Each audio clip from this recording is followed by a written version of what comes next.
Selamat pagi anak-anak ya, bertemu lagi bersama Miss Wiwi. Nah, hari ini kita akan belajar tema 3, subtema 2, pembelajaran 2 dan 3. Nah, tujuan pembelajaran yang kita pelajari hari ini ya, yang pertama, hak dan kewajiban seorang pelajar ya, yang kedua, jenis-jenis interval nada, yang ketiga, menemukan informasi penting suatu teks, dan yang keempat, itu ada contoh dari rangkaian paralel. Oke, baik anak-anak, kita lanjut ke muatan PPKN ya. Nah, di buku modul kalian halaman 21 ya, bisa kalian lihat di situ ada teks pendek ya. Nah, kita baca sama-sama ya. Andi anak yang disiplin ya, segala kegiatannya diatur dan dilaksanakan tepat pada waktunya. Ia sangat menghargai waktunya. Oleh karena itulah ia selalu membuat rincian jadwal agar semua kegiatannya dapat dilaksanakan tepat waktu. Ia datang ke sekolah dan mengumpulkan tugas yang diberikan guru tepat pada waktunya. Dengan demikian, Andi melaksanakan kewajibannya sebagai seorang pelajar. Andi juga memperoleh haknya, yaitu mendapatkan nilai yang baik dan memperoleh pujian dari gurunya. Nah, pada teks di atas ya dapat dijelaskan ya bentuk kewajiban yang harus dilakukan sebagai pelajar di sekolah dan hak yang diperoleh. Ya, jadi anak-anak masih ingat ya apa itu hak dan kewajiban?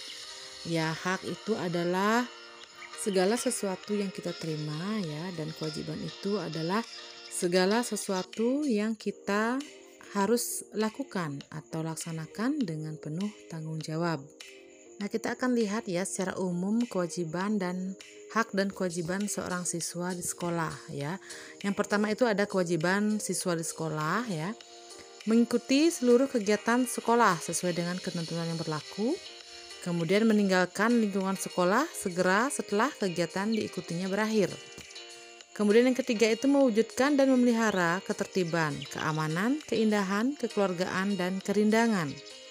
Yang keempat, hadir tepat waktu ya sebelum bel sekolah dibunyikan. Dan yang kelima, memberi keterangan, izin atau sakit atau berhalangan ya pada saat tidak masuk sekolah. Nah, adapun juga hak ya. Contoh hak siswa di sekolah. Yang pertama itu mendapatkan pendidikan dan pengajaran. Yang kedua, menggunakan fasilitas pembelajaran sesuai dengan prosedur dan ketentuan yang berlaku. Yang ketiga, mendapatkan penghargaan berupa piagam, penghargaan atas prestasi yang dicapai.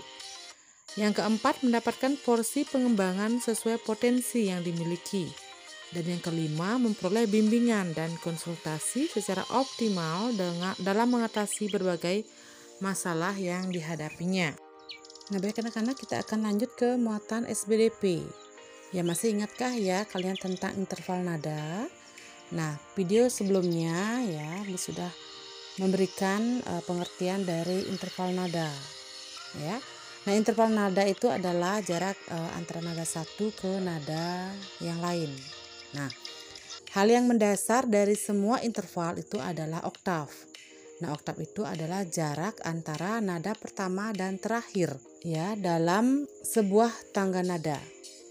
Nah, kemudian penamaan interval nada itu ada dua jenis ya. Pertama itu ada jumlah not yang contohnya ada second, yang ke third ya, dan lain-lain. Kemudian yang kualitas not itu ada mayor, ada minor, ada perfect dan sebagainya. Nah, jenis-jenis interval itu ada dua ya. Yang pertama itu ada interval harmonis, di mana interval harmonis itu adalah dua nada yang dibunyikan secara bersamaan. Kemudian yang kedua itu ada interval melodis ya, artinya dua nada yang dibunyikan secara bergantian.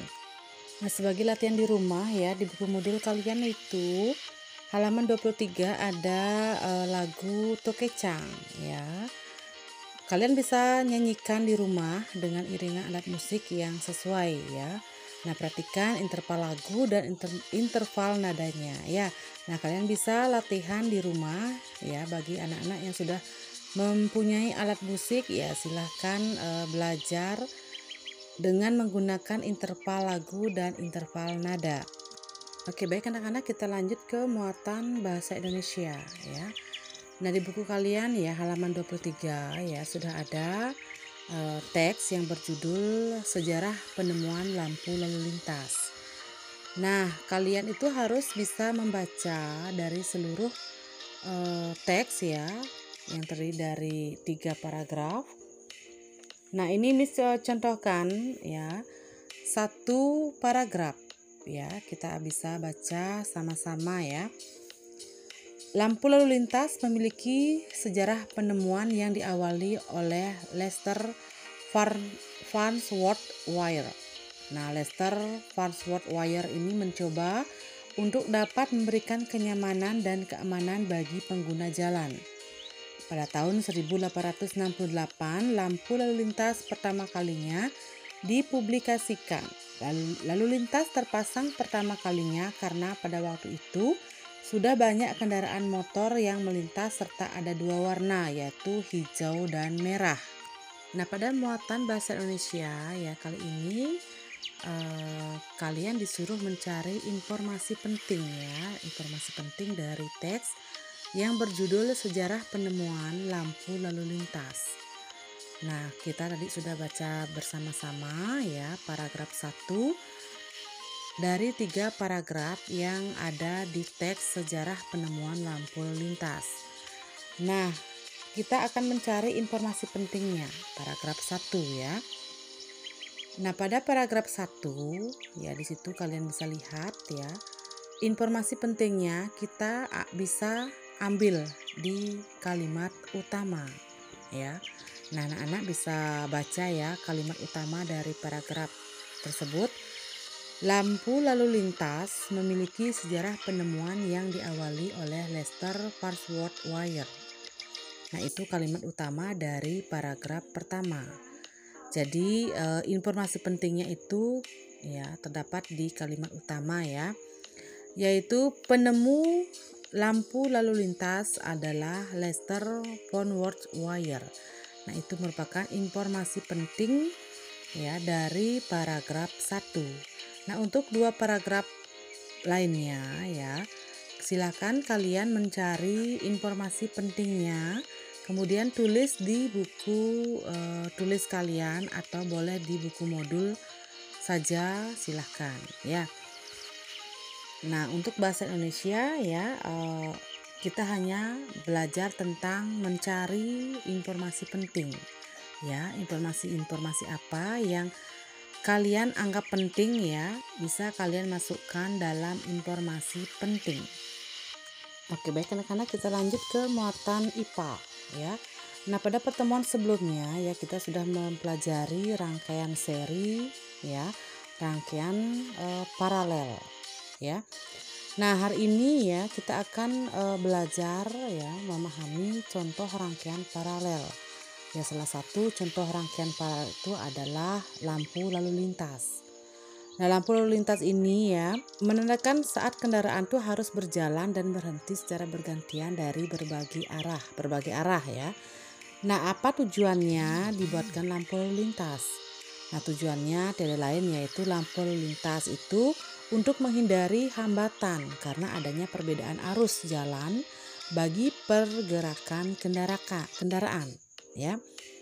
Nah, rangkaian yang digunakan pada lampu lalu lintas itu ya menggunakan Automatic Traffic Light Control System atau ATCS ya. Nah, ATCS ini bekerja menentukan lama penyalaan lampu hijau secara otomatis berdasarkan kepadatan yang terjadi.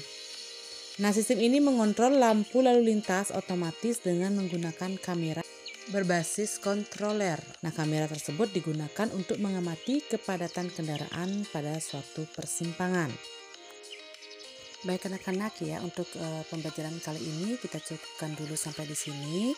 Tetap semangat ya, jaga kesehatan ya. Sampai jumpa di video pembelajaran selanjutnya.